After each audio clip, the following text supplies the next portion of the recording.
হাসান কই স্যার? পাকের ঘরে যাই আম্মা। পরে খাইস, আগে যা পুকুর থেকে একটা বড় দেখে মাছ ধরে নিয়ে আয়। আম্মা অনেক খিদা লাগছে। না না, আগে মাছ ধরে নিয়ে আয়, বিকালে রাতু লাইবো। রাতু লাইতেছে তো এটা অনেক খুশির খবর। আমি ভাত খেয়ে মাছ ধরতে যাইতেছি। আগে মাছ ধরে নিয়ে আয়, আম্মা অনেক খিদা লাগছিল। একটু পরে খাইলে আর মরে যাবি না।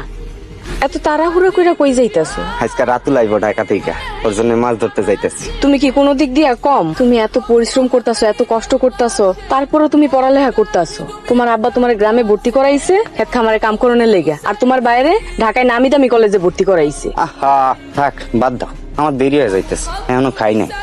আগে মাছ ধরে আনুন, তারপর পেটটা ভরে খাম। দুপুর পার হয়ে বিকাল হয়ে গেল, এখনো খাও নাই? আরে খামু নে, আমি গেলাম।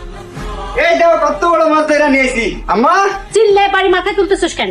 দেখো কত বড় মাছ। হইছে, মনে হইতেছে তুই দুনিয়ার প্রথম মানুষ যে এত বড় মাছ ধরছে। যা মাছটা কাইটে ফেলছে। আমি মাছ কাটুন? হ তুই কাটবি। আম্মা সকাল থেকে এখনো ভাত খাই না, আগে একটু খায় নেই তারপর কাটি। না না, আগে মাছ কেটে রাখ, রাইতে রান্না বসালে তারপরে খাবি। এবার বাড়ি গেলে না আমগো দুই ভাই বোনের সম্পত্তি ভাগ করে দিই।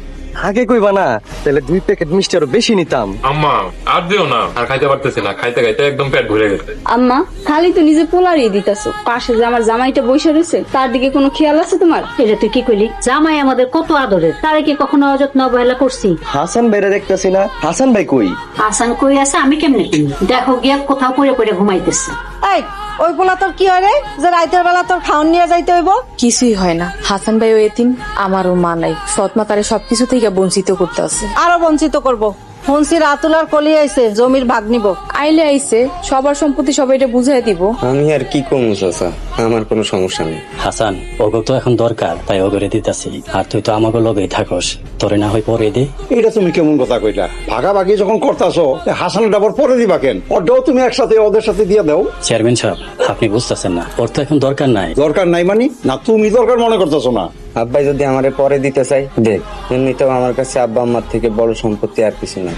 শুনলেন তো পোলার মুখের কথা, শুধু শুধু কি দরকার পোলার মনের মধ্যে সম্পত্তির লোভ ঢুকাই দেওয়ার? এখানে লোভের কি হইলো? এটারও যার যার প্রাপ্য অধিকার। তাছাড়া হাসানের ভাই বোনের মধ্যে সবার বড়, ওর অধিকার সবার আগে। এখন তোমগো সম্পত্তি তোমরা কিভাবে ভাগাভাগি করবা এটা তোমরাই ভালো বোঝো। ওই আমার এখানে তুমি না ডাকলেও পারতা। চেয়ারম্যান সাহেব রাগ করেন না, হাসান ঠকবো না। ওরটা সময় হলে আমি নিজে ওর সম্পত্তির ভাগ বুঝাইয়া দেবো। আর তাছাড়া হাসান তো আমার বড় বলা, আমার রক্ত।